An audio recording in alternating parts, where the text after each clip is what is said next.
نرمین اور شاذر کا نکاح ہو جاتا ہے، لیکن نکاح کے بعد نرمین کو یہی لگتا ہے کہ شاذر اس سے بہت زیادہ محبت کرتا ہے۔ نرمین کو ایسا محسوس ہوتا ہے کہ شاذر نے اسے دل سے اپنی زندگی کا حصہ بنایا ہے اور شاید اب وہ دونوں خوشگوار زندگی گزار سکیں گے، لیکن حقیقت اس سے برعکس ہوتی ہے، کیونکہ شاذر نرمین سے دراصل محبت نہیں کرتا۔ اس نے تو نرمین کو صرف ایک سیڑھی بنایا تھا، ایک ایسا راستہ جس کے ذریعے وہ شفا تک پہنچ سکے۔ شاذر کے لیے نرمین سے شادی کرنے کی اصلیت محبت نہیں تھی، بلکہ شفا تک پہنچنا چاہتا تھا، کیونکہ شاذر جانتا تھا کہ شفا تک پہنچنا اس کے لیے آسان نہیں ہوگا، اسی لیے اس نے نرمین کو اپنے مقصد کے لیے استعمال کیا۔ شاذر نے سوچا تھا اگر وہ نرمین سے شادی کر لیتا ہے تو وہ اس گھر کا داماد بن جائے گا اور اس کا آنا جانا لگا رہے گا، آسانی سے وہ اس گھر تک پہنچ جائے گا اور شفا کو دیکھتا رہے گا، اس کے قریب بھی رہ سکے گا، شاید وقت گزرنے ساتھ ساتھ ایک دن شفا کو حاصل بھی کر لے گا۔ ایک دن شاذر شفا سے کہتا ہے کہ مجھے تم سے بہت ضروری بات کرنی ہے۔ شفا اس کی بات کان کھول کے سن لے۔ شاذر کا انداز ایسا ہوتا ہے، صاف محسوس ہوتا ہے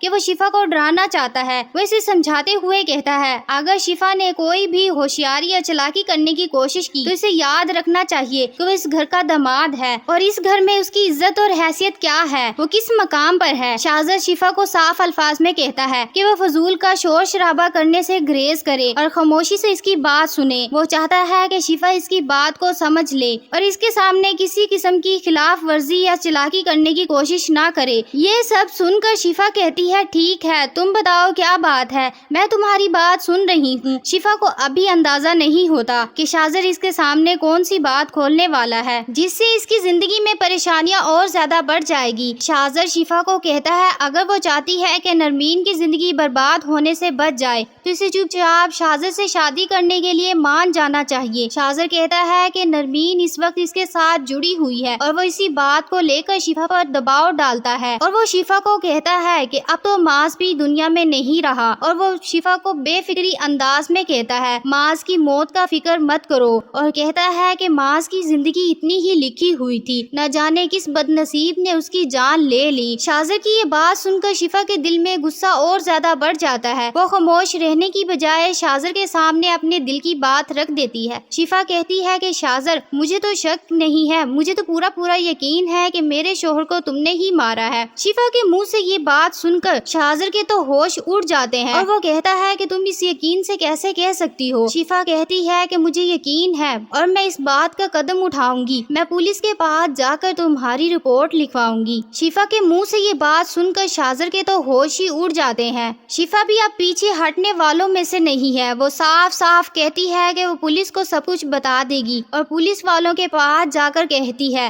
کہ شاذر نے اس کے شوہر کو قتل کر دیا۔ لیکن شفا کے یہ فیصلہ آسان نہیں ہوتا، لیکن اسے تو لگتا ہے کہ اگر وہ خاموش رہ گئی تو شاید معاذ کے ساتھ ہونے والی ناانصافی کبھی سامنے نہیں آئے گی۔ یہ تھی prediction review video. Next video میں ہم بتائیں گے کہ شفا کے قدم اٹھانے کے بعد کیا معاذ کو انصاف ملا یا نہیں ملا۔ اگر آپ کو ویڈیو اچھی لگی ہے تو ویڈیو کو لائک اور چینل کو سبسکرائب کرنا بالکل بھی مت بھولیے گا۔